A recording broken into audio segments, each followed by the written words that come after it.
ఇక జనసేన అధినేత పవన్ కళ్యాణ్ సంచలన ప్రకటన చేశారు. అసెంబ్లీ ఎన్నికల కోసం టీడీపీ అధినేత చంద్రబాబు ఏకపక్షంగా అభ్యర్థుల్ని పంచుకుంటూ పోవడాన్ని పవన్ కళ్యాణ్ తీవ్రంగా తప్పుపట్టారు. పోటీగా 2 స్థానాల్లో జనసేన పోటీ చేయనుందని ఆయన ప్రకటించారు. ఈ క్రమంలో టీడీపీ పొత్తు ధర్మంపై పవన్ కళ్యాణ్ కీలక వ్యాఖ్యలు చేశారు. టీడీపీ అభ్యర్థుల ప్రకటనతో చంద్రబాబు పొత్తు ధర్మం పాటించట్లేదని, జనసేన అని అసంతృప్తి బరకంగానని వ్యక్తం చేశారు.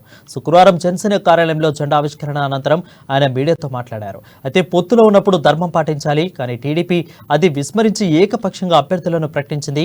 ఇది పొత్తు ధర్మం కాదు అంటూ పవన్ కళ్యాణ్ హాట్ కామెంట్ చేశారు.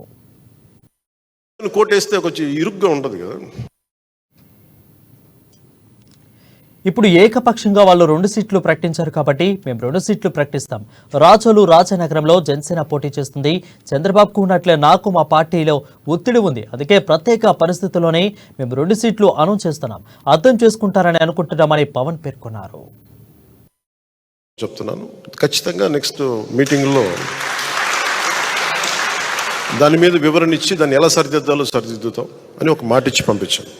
అలాగే వాళ్ళు అన్నది కూడా ఏంటంటే, మన నాయకులు కూడా ఇప్పటికీ 2 సీట్లు అనౌన్స్ చేశారు. మరి ఇది పొత్తు ధర్మమేనా నన్ను అడిగితే అట్లా కొన్ని ప్రత్యేక పరిస్థితులు ఉంటాయి. వాళ్ళు కూడా మనం అర్థం చేసుకోవాలి కదా. 4 దశాబ్దాలు సుదీర్ఘ అనుభవం ఉన్న వ్యక్తులు, ఒంటరిగా పార్టీ వాళ్ళ సొంత పార్టీ నడిపిన వ్యక్తులు, ఒక్కోసారి ఎట్లా ఉంటుందంటే పొత్తు ఆ సైజు వ్యక్తులకి ఒక ఇరుకు చొక్క మెనుగు అథారిటీ దారేదులో చెప్తూ ఉంటాం. ఒక బలమైన వ్యక్తికి సరిపోయిన కోటేస్తే కొంచెం ఇరుగ్గా ఉంటుంది కదా, టైట్గా ఉంటుంది. అలాగే ఒకసారి పొత్తు ఆ స్థాయి నాయకులకి చాలా ఇబ్బందిగా ఉంటుంది ఒకసారి. కానీ వాస్తవాలు వేరుంటాయి, క్షేత్రస్థాయి పరిస్థితులు వేరుగా ఉంటాయి. అందుకని ఒకసారి అనుభవం ఇటు ఒకసారి గబుక్కుని ఒక మాట అన్నిస్తుంది.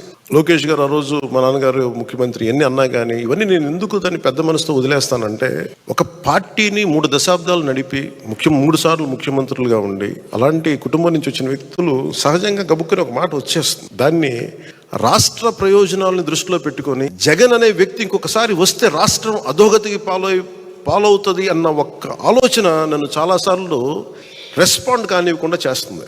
వాళ్ళు అలా మాట్లాడారు కదా, మీరు ఇలా మాట్లాడచ్చు కదా అంటే అదే కదా తేడా అని చెప్తాను నేను.